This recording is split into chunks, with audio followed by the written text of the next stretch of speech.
Today I am at Gregorys Meadow, which is a small cul-de-sac of detached bungalows. This one that I'm in today is has been extended and refurbished. It's open plan, kitchen, diner and lounge area.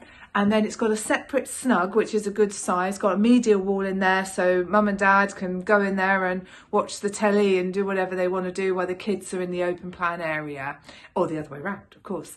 There's 3 bedrooms added, and there's also the master bedroom that has the ensuite shower room coming off of it, and the rest of the family share the family bathroom.